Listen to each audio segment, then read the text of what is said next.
कुर्बानी का फल है ये गणतंत्र हमारा कल है। वीरों ने खून बहाया था तब तिरंगा लहराया था।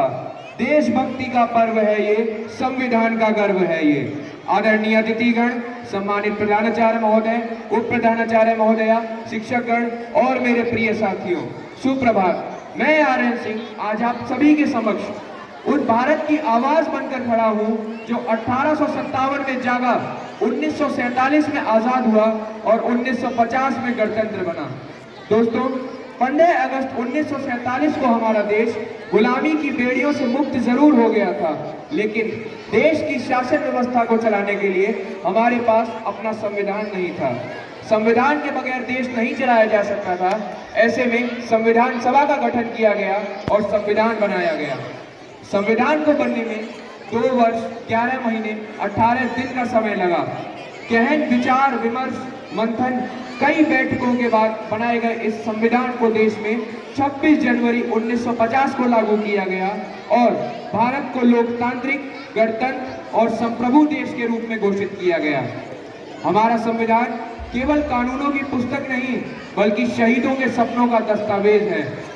इसने हमें अधिकार दिए पर यह भी सिखाया कि कर्तव्य के बिना अधिकार अधूरे हैं।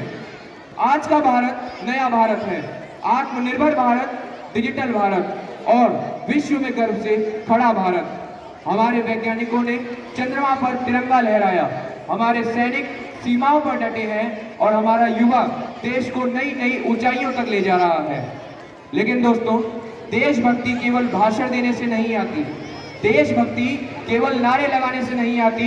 देशभक्ति आती है तो अपने कर्तव्यों का ईमानदारी से पालन करने में।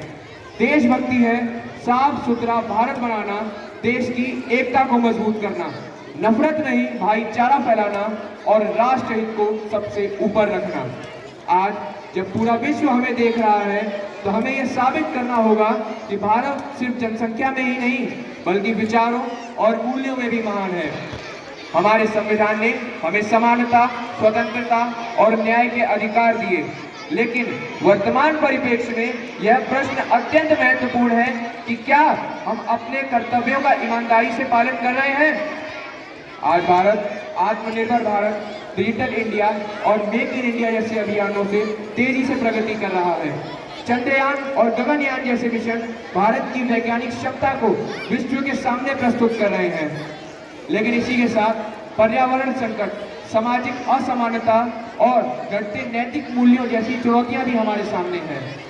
वर्तमान समय में गणतंत्र की सच्ची रक्षा तभी संभव है जब हम संविधान का सम्मान करें, लोकतंत्र के मूल्यों को अपनाएं, जाति, धर्म और भाषा से ऊपर उठकर देश की एकता को मजबूत करें और एक जिम्मेदार नागरिक बने।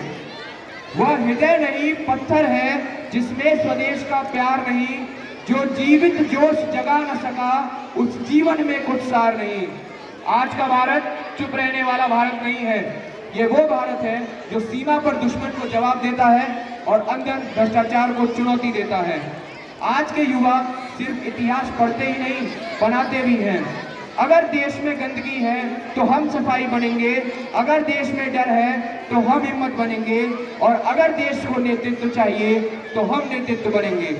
दोस्तों, गणतंत्र दिवस सिर्फ जश्न का ही नहीं बल्कि प्रगति का जायजा लेने और उभरती चुनौतियों की तरफ भी देखने का दिन है।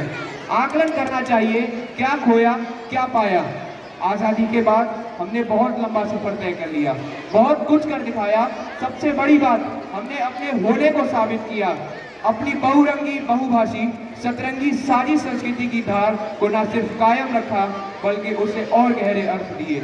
विकास के नए नए सोपान चढ़े। यही वजह है कि दुनिया हमारी ओर उम्मीद से देख रही है। लेकिन यह भी सच है कि आज़ादी मिलने के इतने वर्षों बाद भी भारत अपराध, भ्रष्टाचार, हिंसा, नक्सलवाद जैसी चुनौतियों से लड़ रहा है। हम सभी को एक होकर इन समस्याओं को खत्म करना होगा। भारत को जब तक हम इन समस्याओं से बाहर नहीं निकालते तब तक हमारे स्वतंत्रता सेनानियों का सपना पूरा नहीं होगा। आज हमारे पास विश्व का सबसे बड़ा मानव संसाधन है, इसलिए अगर हम सभी देशवासी एकजुट होकर इन समस्याओं का सामना करें व इन्हें खत्म करने का प्रयास करें तो भारत बहुत जल्द विकसित देशों की गिनती में गिना जाएगा। आपसे ऐसी अपेक्षाएं रखते हुए इन पंक्तियों के साथ अपनी वाणी को विराम देना चाहूंगा। वह खून कहो किस मतलब का जिसमें उबाल का नाम नहीं, वह खून कहो किस मतलब का आ सके देश के काम नहीं। जय हिंद, जय भारत।